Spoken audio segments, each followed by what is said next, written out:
ನಿಮ್ಮ ಕೈಕಾಲುಗಳಲ್ಲಿ ಜುಮ್ ಬರೋದು, ಸೆಳೆತ ಬರೋದು, ಉರಿ ಬರುವಂತಹ ಭಾವನೆ ಬರ್ತಾ ಇದ್ರೆ ನರದಲ್ಲಿ ವೀಕ್ನೆಸ್ ಆಗ್ತಾ ಇದೆ, ನರ ದೌರ್ಬಲ್ಯ ಆಗ್ತಾ ಇದೆ ಅನ್ನೋಂತಹ ಚಿಹ್ನೆ. ಎಲ್ಲ ನರ ದೌರ್ಬಲ್ಯ ಡಯಾಬಿಟಿಸ್ ಅಲ್ಲ. ಸರಿಯಾದ ರೀತಿಯಲ್ಲಿ ಕೆಲವೊಂದು ಆಹಾರಗಳನ್ನ, ಮುಖ್ಯವಾಗಿ 7 ಆಹಾರಗಳನ್ನ ನಮ್ಮ ಪಥ್ಯದಲ್ಲಿ ನಾವು ರೂಢಿಸ್ಕೊಂಡ್ರೆ ಈ ನರ ದೌರ್ಬಲ್ಯದಿಂದ ನಾವು ಹೊರಗಡೆ ಬರಬಹುದು. ನಾನೊಬ್ಬ ಕೀಲು ಮೂಳೆ ತಜ್ಞನಾಗಿ ಪ್ರತಿನಿತ್ಯ ಈ ನರದ ಸಮಸ್ಯೆಯನ್ನು ನೋಡ್ತಾ ಇರ್ತೀನಿ. ಸಯಾಟಿಕ್ ಆಗಿರ್ಬೋದು, ಕುತ್ತಿಗೆ ಸೊಂಟದಲ್ಲಿ ಬರುವಂತಹ ಸರ್ವೈಕಲ್ ಲಂಬಾರ್ ರಾಡಿಕುಲೋಪತಿ ಆಗಿರ್ಬೋದು, ವಿಟಮಿನ್ B12 ಡಿಫಿಷಿಯನ್ಸಿ ಆಗಿರ್ಬೋದು. ಅದಕ್ಕೆ ಸರಿಯಾದ ಟ್ರೀಟ್ಮೆಂಟ್ ಕೊಡೋದ್ರ ಜೊತೆಗೆ ಪಥ್ಯದಲ್ಲಿ ಸರಿಯಾದ ಕೆಲವೊಂದು ಬದಲಾವಣೆಗಳನ್ನು ಮಾಡೋದ್ರಿಂದ ಬಹಳ ಚೆನ್ನಾಗಿ ನರದ ಚೇತರಿಕೆ ಆಗುತ್ತೆ. ಹೇಗೆ, ಯಾವುದು ಈ 7 ಆಹಾರಗಳು ನಿಮ್ಗೆ ತಿಳ್ಕೊಬೇಕು ಅಂದ್ರೆ ವಿಡಿಯೋನ ಕೊನೆ ತನಕ ನೋಡಿ. ನಮಸ್ಕಾರ, ನಾನು ನಿಮ್ಮ orthopaedic surgeon doctor Kishan Bhagwat.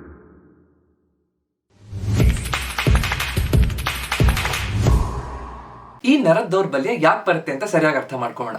ನಮ್ಮ ಮೆದುಳು, ಸ್ಪೈನಲ್ ಕಾರ್ಡ್ ಇಂದ ನರಗಳು ಬಂದು ಕುತ್ತಿಗೆಯಿಂದ ಕೈಗೆ, ಸೊಂಟದಿಂದ ಕಾಲಿಗೆ ನರಗಳು ಇಡೀ ದೇಹದ ಎಲ್ಲ ಅಂಗಾಂಗಗಳಿಗೆ ಹೋಗ್ತಾ ಇರುತ್ತೆ.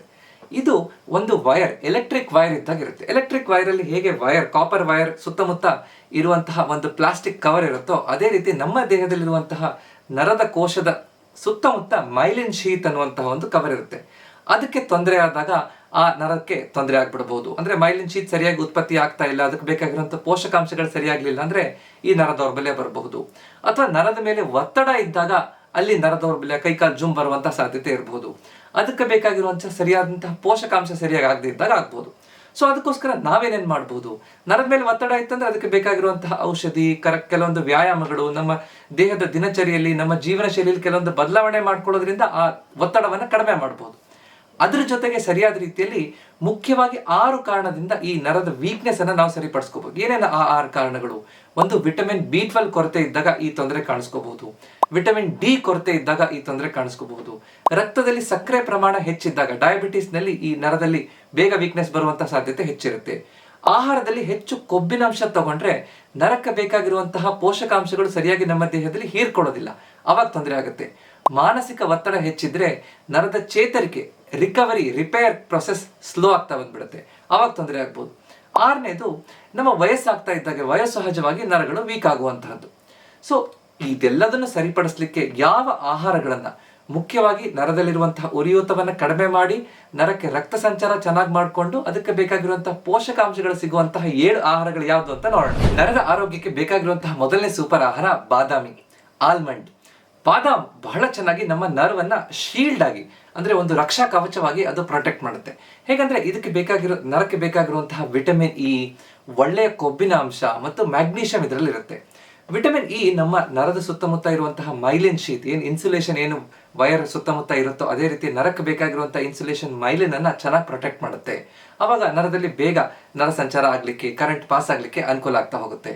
ಅದ್ರ ಜೊತೆಗೆ ಬೇಕಾಗಿರುವಂತಹ ಒಳ್ಳೆಯ ಕೊಬ್ಬಿನಾಂಶ, ಹೆಲ್ದಿ ಫ್ಯಾಟ್ಸ್ ಕೊಡುತ್ತೆ. ಫ್ಯಾಟ್ಸ್ ಚೆನ್ನಾಗಿದ್ದಾಗ ನರ ಬೇಗ ಡೆವಲಪ್ ಆಗುತ್ತೆ, ಸರಿಯಾಗಿ ಚೇತರಿಕೆ ಆಗ್ಲಿಕ್ಕೆ ಅನುಕೂಲ ಆಗುತ್ತೆ.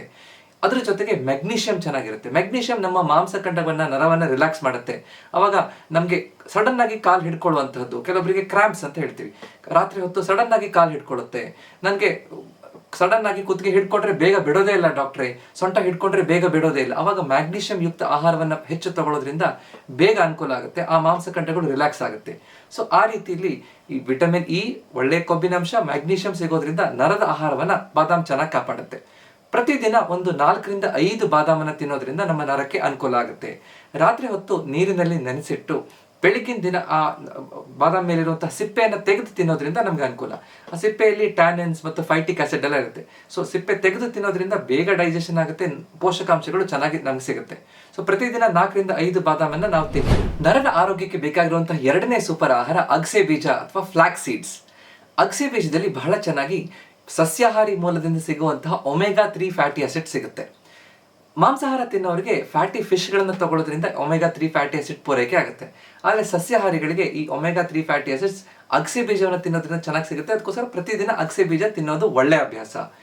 ಈ ಒಮೆಗಾ 3 ಫ್ಯಾಟಿ ಆಸಿಡ್ಸ್ ಅಂದ್ರೆ ಏನು, ಇದು ಯಾಕೆ ನರದ ಆರೋಗ್ಯಕ್ಕೆ ಬೇಕು ಅಂತಂದ್ರೆ, ಇದು ನಮ್ಮ ದೇಹದಲ್ಲಿ ನರಗಳಲ್ಲಿ ಮುಖ್ಯವಾಗಿ ಉರಿಯೂತವನ್ನ ಕಡಿಮೆ ಮಾಡುತ್ತೆ, ಇನ್ಫ್ಲಮೇಷನ್ ಅನ್ನ ಕಡಿಮೆ ಮಾಡಿ ನರದಲ್ಲಿರುವಂತಹ ಕಂಡಕ್ಷನ್ ಅನ್ನ ಫಾಸ್ಟ್ ಮಾಡ್ಲಿಕ್ಕೆ ಅನುಕೂಲ ಮಾಡ್ತಾ ಹೋಗುತ್ತೆ.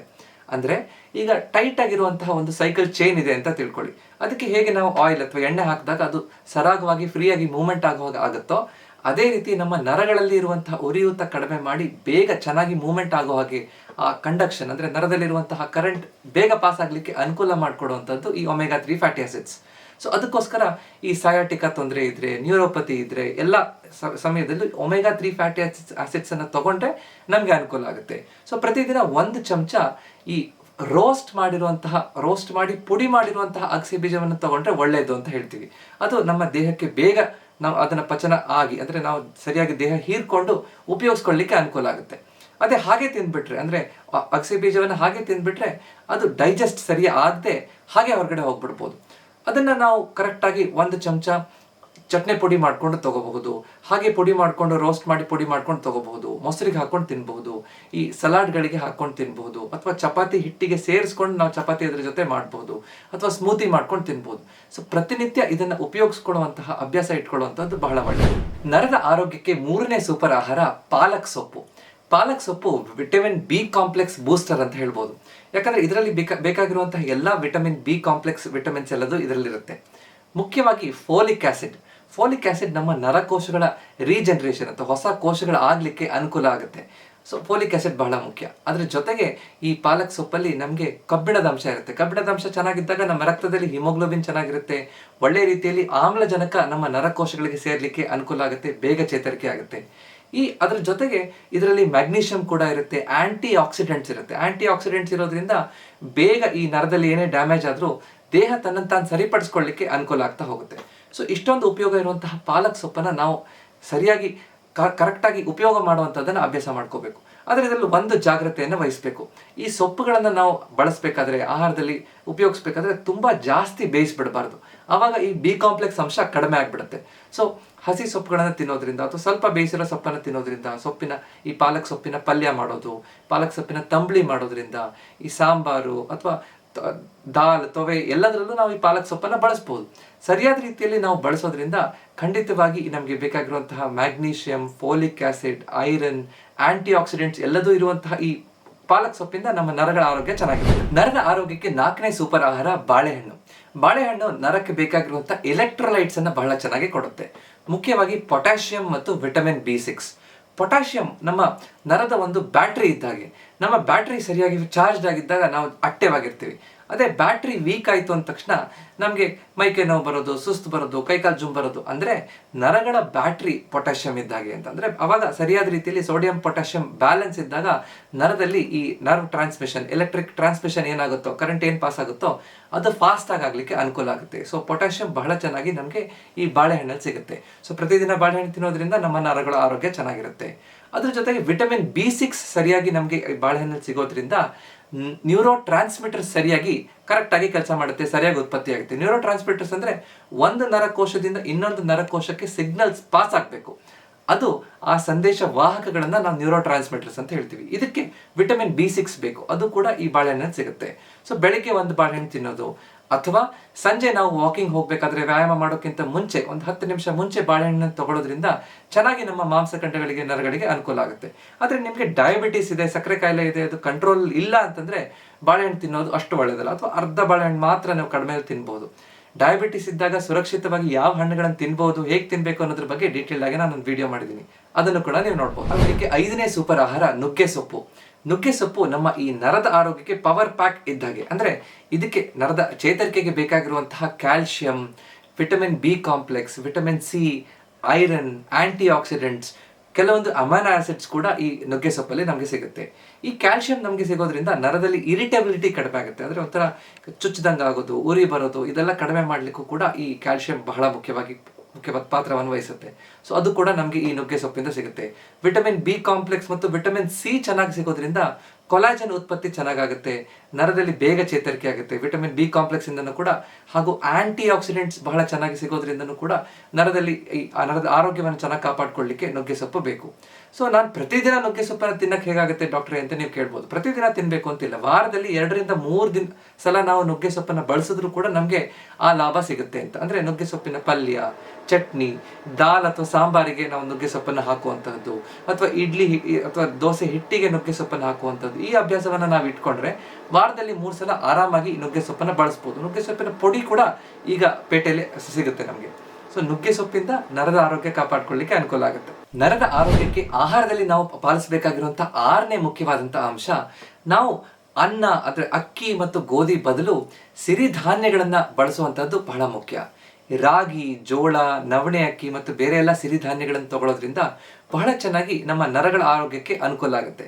ಹೇಗೆ ಅಂದರೆ ಈ ಸಿರಿಧಾನ್ಯಗಳಲ್ಲಿ ಮೆಗ್ನೀಷಿಯಂ ಇರುತ್ತೆ, ಬೇರೆ ಬೇರೆ ಬಿ ಕಾಂಪ್ಲೆಕ್ಸ್ ವಿಟಮಿನ್ಸ್ಗಳಿರುತ್ತೆ. ಅತ್ಯಂತ ಮುಖ್ಯವಾಗಿ ಇದರ ಗ್ಲೈಸೆಮಿಕ್ ಇಂಡೆಕ್ಸ್ ಕಡಿಮೆ ಇರುತ್ತೆ. ಅಂದರೆ ಸಡನ್ ಆಗಿ ಈ ನಾವು ಆಹಾರ ತಗೊಂಡಾಗ ಅಂದರೆ ಅಕ್ಕಿ ಅಥವಾ ಗೋಧಿ ತಗೊಂಡಾಗ ಬ್ಲಡ್ ಶುಗರ್ ಸಡನ್ ಜಾಸ್ತಿ ಆಗಿಬಿಡುತ್ತೆ. ಬ್ಲಡ್ ಶುಗರ್ ಹೆಚ್ಚಿದ್ದಾಗ ಈ ಡಯಾಬಿಟೀಸ್ ಹೆಚ್ಚಿರೋರು ಬ್ಲಡ್ ಶುಗರ್ ಹೆಚ್ಚಿದ್ದಾಗ ನರದ ಡ್ಯಾಮೇಜ್ ಬೇಗ ಆಗ್ತಾ ಹೋಗ್ಬಿಡುತ್ತೆ.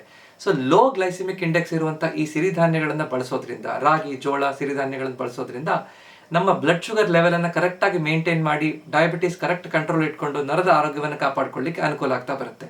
ಸೊ ಅದಕ್ಕೋಸ್ಕರ ಹಾಗೆ ಬಿಳಿ ಅಕ್ಕಿ ಅಥವಾ ಹಾಗೆ ಗೋಧಿ ಚಪಾತಿ ಬದಲು ಸಿರಿಧಾನ್ಯಗಳನ್ನು ಬಳಸೋದು, ನವಣೆ ಅಕ್ಕಿಯನ್ನು ಬಳಸೋದು, ಪಾಲಿಶ್ ಮಾಡದೇ ಇರುವಂತಹ ಅಕ್ಕಿಯನ್ನು ಬಳಸೋದು ಮತ್ತು ಈ ರಾಗಿ ಮುದ್ದೆ, ಜೋಳದ ರೊಟ್ಟಿ, ಈ ಥರ ಸಿರಿಧಾನ್ಯಗಳನ್ನು ಮಾಡಿರುವಂತಹ ಮಿಲೆಟ್ ದೋಸೆ, ಮಿಲೆಟ್ ಉಪ್ಪಿಟ್ಟು ಇದನ್ನು ಬಳಸೋದ್ರಿಂದ ಬಹಳ ಚೆನ್ನಾಗಿ ನಮಗೆ ಈ ನರಗಳ ಆರೋಗ್ಯವನ್ನು ಕಾಪಾಡ್ಕೊಳ್ಳಿಕ್ಕೆ ಹಾಗೆ ನಮ್ಮ ಡಯಾಬಿಟೀಸನ್ನು ಮೇಂಟೈನ್ ಮಾಡಲಿಕ್ಕೆ ಅನುಕೂಲ ಆಗ್ತಾ ಹೋಗುತ್ತೆ. 7ನೇ ಮತ್ತು ಕೊನೆಯ ಸೂಪರ್ ಆಹಾರ ನಮ್ಮ ನರದ ಆರೋಗ್ಯ ಕಾಪಾಡ್ಕೊಳ್ಳಿಕ್ಕೆ ಅರಿಶಿನ, ಕರ್ಕ್ಯೂಮಿನ್. ಅರಿಶಿನದಲ್ಲಿರುವಂತಹ ಆ ಕರ್ಕ್ಯೂಮಿನ್ ಅನ್ನುವಂತಹ ಆಕ್ಟಿವ್ ಕಾಂಪೌಂಡ್ ನಮ್ಮ ದೇಹದಲ್ಲಿ ಬಹಳ ಚೆನ್ನಾಗಿ ಉರಿಯೂತವನ್ನು ಕಡಿಮೆ ಮಾಡುತ್ತೆ, ಆಂಟಿ ಆಕ್ಸಿಡೆಂಟ್ ಎಫೆಕ್ಟ್ ಅನ್ನು ಕೊಡುತ್ತೆ.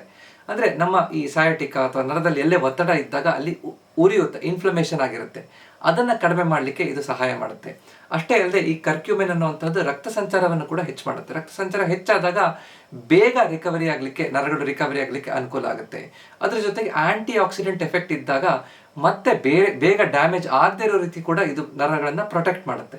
ಸೊ ಇದೆಲ್ಲ ಇರೋದ್ರಿಂದ ಅರಿಶಿನವನ್ನು ಪ್ರತಿನಿತ್ಯ ನಾವು ಆಹಾರದಲ್ಲಿ ಬಳಸಬೇಕು. ಸುಲಭವಾಗಿ ಒಂದು ಅರ್ಧ ಚಮಚ ಅರಿಶಿನವನ್ನು ಸ್ವಲ್ಪ ಒಂದು ಬಿಸಿ ಹಾಲಿಗೆ ನಾವು ಹಾಕ್ಕೊಂಡು ಮಿಕ್ಸ್ ಮಾಡಿಕೊಂಡು ಒಂದು ಚಿಟಕಿ ಈ ಬ್ಲ್ಯಾಕ್ ಪೆಪ್ಪರ್ ಅಂದರೆ ಈ ಕಾಳುಮೆಣಸನ್ನು ತಗೊಳ್ಳೋದ್ರಿಂದ ಬಹಳ ಚೆನ್ನಾಗಿ ಈ ಕರ್ಕ್ಯೂಮಿನ್ ನಮ್ಮ ದೇಹದಲ್ಲಿ ಹೀರ್ಕೊಂಡು ಅದು ನರದ ಮೇಲೆ ಒಳ್ಳೆಯ ಎಫೆಕ್ಟನ್ನು ಮಾಡಲಿಕ್ಕೆ ಅನುಕೂಲ ಆಗ್ತಾ ಹೋಗುತ್ತೆ. ನಮಗೆ ರಾತ್ರಿ ಹೊತ್ತು ಕೈಕಾಲು ಜುಮ್ ಬರ್ತಾ ಇದೆ, ಸೆಳೆತ ಬರ್ತಾ ಇದೆ ಅಂತಂದರೆ ರಾತ್ರಿ ಹೊತ್ತು ಊಟ ಆದ ನಂತರ ಒಂದು ಲೋಟ ಹಾಲಿಗೆ ಈ ಅರಿಶಿಣದ ಹಾಲನ್ನು ಮಾಡಿಕೊಂಡು ಅರಿಶಿನ ಜೊತೆಗೆ ಕಾಳುಮೆಣಸನ್ನು ಹಾಕೊಂಡು ತಗೊಳ್ಳೋದ್ರಿಂದ ನಮಗೆ ಅನುಕೂಲ ಆಗುತ್ತೆ ಅಂತ ಹೇಳ್ಬೋದು. ಅದ್ರ ಜೊತೆಗೆ ನಾವು ಸಾಂಬಾರಲ್ಲಿ ಅಥವಾ ಬೇರೆ ಆಹಾರ ಪದಾರ್ಥದಲ್ಲೂ ಕೂಡ ಅರಿಶಿನವನ್ನು ಬಳಸಬೇಕು. ಆದರೆ ತುಂಬ ಕುದಿಸೋದ್ರಿಂದ ಆ ಕರ್ಕ್ಯೂಮಿನ್ ಬ್ರೇಕ್ ಡೌನ್ ಆಗಿಬಿಡುತ್ತೆ. ಸೊ ನಾವು ತುಂಬ ಕುದಿಸೋದನ್ನು ಅವಾಯ್ಡ್ ಮಾಡಬೇಕು. ಈ ರೀತಿ ನಾವು 7 ಆಹಾರಗಳನ್ನ ಸರಿಯಾದ ರೀತಿಯಲ್ಲಿ ನಮ್ಮ ಪಥ್ಯದಲ್ಲಿ ನಾವು ಅಳವಡಿಸ್ಕೊಳ್ಳೋದ್ರಿಂದ ನಮ್ಮ ನರದ ಆರೋಗ್ಯವನ್ನು ಕಾಪಾಡ್ಕೊಳ್ಳಿಕ್ಕೆ, ಈ ಕೈಕಾಲು ಜುಮ್ಮು ಸೆಳೆತವನ್ನು ಕಡಿಮೆ ಮಾಡ್ಕೊಳ್ಳಿಕ್ಕೆ ಅನುಕೂಲ ಆಗುತ್ತೆ. ಇದೆಲ್ಲದರ ಜೊತೆ ನರಗಳ ಆರೋಗ್ಯವನ್ನು ಚೆನ್ನಾಗಿ ಕಾಪಾಡ್ಕೋಬೇಕು ಅಂತಂದ್ರೆ ಕೆಲವೊಂದು ಆಹಾರ ಪದಾರ್ಥಗಳಿಂದ ನಾವು ದೂರ ಇರಬೇಕು. ಮುಖ್ಯವಾಗಿ ಹೆಚ್ಚು ಶುಗರ್, ಸಕ್ಕರೆಯುಕ್ತ ಆಹಾರದಿಂದ ಬ್ಲಡ್ ಶುಗರ್ ಹೆಚ್ಚಾದ ತಕ್ಷಣ ಡಯಾಬಿಟೀಸ್ ಹೆಚ್ಚಾಗುತ್ತೆ, ಈ ನರದ ದೌರ್ಬಲ್ಯ ಅಥವಾ ಹೆಚ್ಚಾಗ್ಬಿಡ್ಬೋದು. ಪ್ರಾಸೆಸ್ಡ್ ಆಹಾರ ಮತ್ತು ಫ್ರೈಡ್ ಅಂದರೆ ಕರೆದಿರುವಂಥ ಆಹಾರ, ಈಗ ರೆಡಿ ಟು ಈಟ್ ಸಿಗುವಂಥ ಆಹಾರ ಅದೆಲ್ಲದೂ ಇರುತ್ತೆ. ಅದರಲ್ಲೆಲ್ಲದೂ ಕೂಡ ಕೆಮಿಕಲ್ಸ್ ಇರುತ್ತೆ. ಅದು ನರದ ಮೈಲಿನ್ ಶೀತನ್ನು ಹರಿದು ಬಿಡುತ್ತೆ ಅಥವಾ ಮೈಲಿನ್ ಶೀತ್ ವೀಕ್ ಆಗ್ತಾ ಬಂದ್ಬಿಡುತ್ತೆ ಅಂತ ಹೇಳ್ಬೋದು. ಅದರ ಜೊತೆಗೆ ಹೆಚ್ಚು ಟೀ ಕಾಫಿ ಕುಡಿಯುವಂಥ ಅಭ್ಯಾಸ, ಹೆಚ್ಚು ಆಲ್ಕೋಹಾಲ್, ಮದ್ಯಪಾನ ಮಾಡೋದ್ರಿಂದ, ಧೂಮಪಾನ ಮಾಡೋದ್ರಿಂದ ಇದೆಲ್ಲದರಿಂದನೂ ಕೂಡ ಈ ನರದ ಆರೋಗ್ಯ ಹೆಚ್ಚು ಕೆಡ್ತಾ ಹೋಗುತ್ತೆ. ಸೊ ಯಾವ ಆಹಾರಗಳಿಂದ ನಾವು ದೂರ ಇರಬೇಕು, ನರ ದೌರ್ಬಲ್ಯ ನಾವು ಸರಿಪಡಿಸಬೇಕು ಅಂದರೆ ಯಾವ ಆಹಾರ ತಗೋಬಾರ್ದು ಅನ್ನೋದ್ರ ಬಗ್ಗೆ ಡೀಟೇಲ್ಡ್ ಆಗಿ ನಾನು ವಿಡಿಯೋ ಮಾಡಿದ್ದೀನಿ. ಹಲವಾರು ಜನ ನೋಡಿ ನನಗೆ ಆ ವಿಡಿಯೋದನ್ನ ಲೈಕ್ ಕೊಟ್ಟಿದ್ದೀರಿ. ನೀವಿನ್ನ ನೋಡಿಲ್ಲ ಅಂದರೆ ಆ ವಿಡಿಯೋನ ನೆಕ್ಸ್ಟ್ ನೋಡಬಹುದು. ಅದ್ರ ಜೊತೆಗೆ ನಾವು ಚೆನ್ನಾಗಿ ನೀರನ್ನು ಕುಡಿಬೇಕು, ಪ್ರತಿದಿನ ವಾಕಿಂಗ್ ಮಾಡಬೇಕು, ವ್ಯಾಯಾಮ ಮಾಡಬೇಕು, ಸೂರ್ಯನ ಕಿರಣಕ್ಕೆ ಹೋಗಿ ನಾವು ವಿಟಮಿನ್ ಡಿ ಅನ್ನು ತಗೋಬಹುದು. ಅದರ ಜೊತೆಗೆ ಸರಿಯಾದ ಕುರ್ಚಿಯನ್ನ, ಸರಿಯಾದ ರೀತಿ ಭಂಗಿಯನ್ನ, ಸರಿಯಾದ ಜೀವನ ಶೈಲಿಯನ್ನು ರೂಢಿಸ್ಕೊಳ್ಳೋದ್ರಿಂದ, ಮಾನಸಿಕ ಒತ್ತಡ ಕಡಿಮೆ ಮಾಡ್ಕೊಳ್ಳೋದ್ರಿಂದ ನಮ್ಮ ನರಗಳನ್ನು ನಾವು ಚೆನ್ನಾಗಿ ಇಟ್ಕೋಬಹುದು. ನಮ್ಮ ದೇಹವನ್ನು ಕಂಟ್ರೋಲ್ ಮಾಡುವಂಥದ್ದು ನಮ್ಮ ನರಗಳು. ಸೊ ಅದನ್ನು ಸರಿಯಾಗಿ ಇಟ್ಕೊಳ್ಳುವಂಥದ್ದು ನಮ್ಮ ಕರ್ತವ್ಯ. ನಾನು ಪ್ರತಿನಿತ್ಯ ವಾಟ್ಸ್ಆ್ಯಪ್ ಅಲ್ಲಿ ನಿಮಗೆ ಉಚಿತವಾಗಿ ಒಂದು ಹೆಲ್ತ್ ಟಿಪ್ ಅನ್ನ ಕೊಡ್ತಾ ಇದ್ದೀನಿ. ಪ್ರತಿನಿತ್ಯ ಒಂದೊಂದು ವಿಷಯದ ಬಗ್ಗೆ, ಆರೋಗ್ಯವನ್ನು ಹೇಗೆ ಕಾಪಾಡ್ಕೋಬೇಕು, ಯಾವ ವ್ಯಾಯಾಮವನ್ನು ಮಾಡಬಹುದು, ಜೀವನ ಶೈಲಿಯಲ್ಲಿ ಹೇಗೆ ಬದಲಾವಣೆ ಮಾಡ್ಕೋಬೇಕು, ಒಂದೊಂದು ಹೆಲ್ತ್ ಟಿಪ್ 15ರಿಂದ 20 ಸೆಕೆಂಡಲ್ಲಿ ಓದ್ಲಿಕ್ಕೆ ಆಗುವಂಥ ಒಂದು ಹೆಲ್ತ್ ಟಿಪ್ಪನ್ನು ನಿಮಗೆ ಉಚಿತವಾಗಿ ಕೊಡ್ತಾ ಇದ್ದೀನಿ. ನೀವೇನು ಆ ಗುಂಪಿಗೆ ಸೇರ್ಕೊಂಡಿಲ್ಲ ಅಂದರೆ ಪಿನ್ ಕಾಮೆಂಟಲ್ಲಿ ಕೊಟ್ಟಿರುವಂತಹ ಲಿಂಕನ್ನು ಒತ್ತಿ ಸೇರ್ಕೋಬಹುದು. ಸೊ ಇವತ್ತಿನ ವಿಡಿಯೋ ನಿಮ್ಗೆ ಇಷ್ಟ ಆಯಿತು ಅಂದರೆ ದಯವಿಟ್ಟು ಇದನ್ನು ಲೈಕ್ ಮಾಡಿ ಮತ್ತು ನಿಮ್ಮ ಅಕ್ಕಪಕ್ಕದವ್ರ ಜೊತೆ, ನಿಮ್ಗೆ ಗೊತ್ತಿರೋರ ಜೊತೆ, ಯಾರಿಗೆ ಈ ತೊಂದರೆ ಇದೆಯೋ ಅವ್ರ ಜೊತೆ ಇದನ್ನು ಹಂಚ್ಕೊಡಿ. ಇದೇ ರೀತಿಯಾದಂಥ ಹೆಚ್ಚಿನ ವಿಡಿಯೋ ನೋಡಬೇಕು ಅಂದರೆ ನನ್ನ ಚಾನಲ್ನ ಸಬ್ಸ್ಕ್ರೈಬ್ ಮಾಡಿ. ಯಾಕಂದರೆ ನಮ್ಮ ಆರೋಗ್ಯ ನಮ್ಮ ಕೈಲಿದೆ, ಅದನ್ನು ಸರಿಯಾಗಿ ಇಟ್ಕೊಳ್ಳುವಂಥದ್ದು ನಮ್ಮ ಕರ್ತವ್ಯ. ನಮಸ್ಕಾರ.